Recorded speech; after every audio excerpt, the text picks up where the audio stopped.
김정신 씨는 아이가 초등학교에 입학하던 지난해 육아휴직을 냈습니다.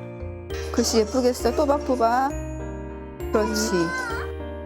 원래 계획대로라면 지난해 9월 복직을 했겠지만 코로나19가 확산되면서 그 계획은 무산됐습니다. 결국 회사를 관둬야 했습니다. 복귀를 할 수 있는 상황이 아닌 거예요. 학교 가는 날이라고 했는데 갑자기 문자로 방역수칙 단계가 변경되면서 원격 수업으로 변경되는 게 너무 많았거든요. 계약 연기가 반복되고 원격 수업이 길어졌지만 회사를 다니면서 아이를 돌볼 방법이 없었습니다. 무급 휴가를 내보려고 했지만 회사에서 받아주지 않았습니다.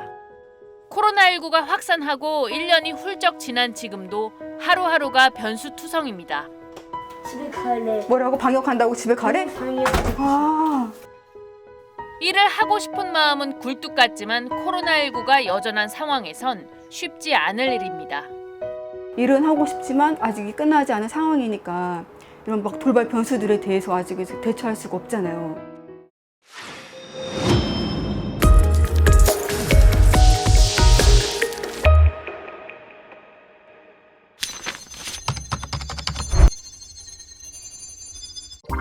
보신 것처럼 코로나19로 인한 고용 충격은 남성보다 여성에 더 가혹했습니다.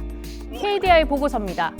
코로나19 확산과 사회적 거리두기로 숙박업과 교육 서비스업 등 고객을 상대하는 일자리가 상대적으로 많이 줄었는데 이런 대면 서비스업에는 여성이 더 많이 고용돼 있었습니다. 여성들에 대한 노동 수요 자체가 줄어든 겁니다. 동시에 여성 노동력의 공급도 감소했습니다. 즉 일하려는 여성도 줄어든 건데 코로나19 확산으로 보육시설 운영이 중단되고 학교가 폐쇄되면서 자녀 돌봄에 대한 부담이 크게 증가했기 때문입니다. 어쩔 수 없이 그만둔 경력단절 여성이 늘었다는 뜻입니다. 초등학생 자녀가 있을 것으로 추정되는 연령대에서 이 비경제 활동 인구가 가장 크게 증가했는데요.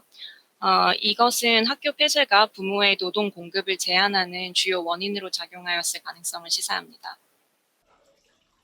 운 좋게 재택근무를 할 수 있도록 회사에서 편의를 봐준 경우에도 상황은 녹록지 않습니다. 한 재택맘의 이야기를 들어보겠습니다. 아유 힘들어.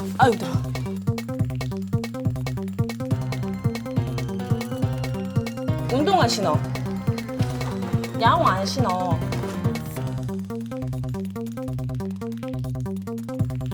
마스크 줘봐. 마스크 해야지. 쉬세요.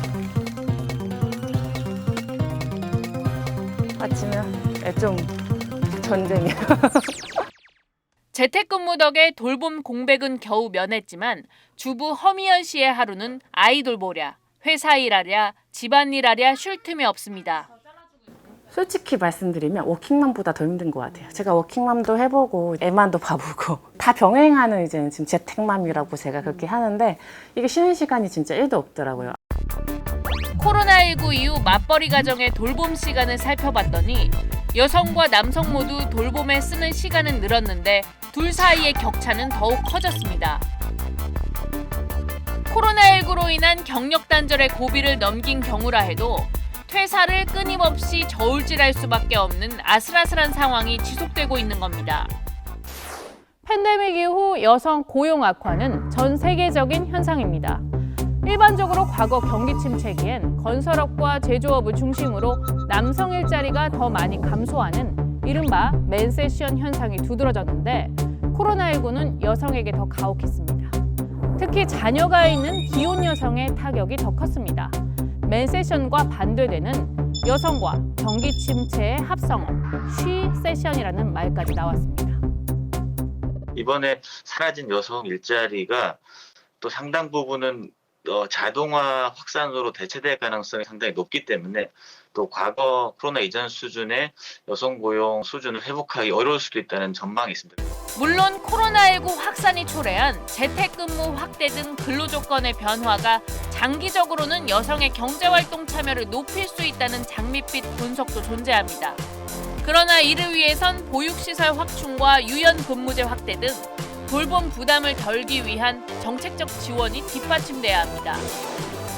코로나19의 피해를 가장 많이 입은 일하는 엄마들을 계속 이대로 놔둔다면 우리 사회는 과거로 다시 한번 후퇴할 수밖에 없습니다. SBS 안선입니다.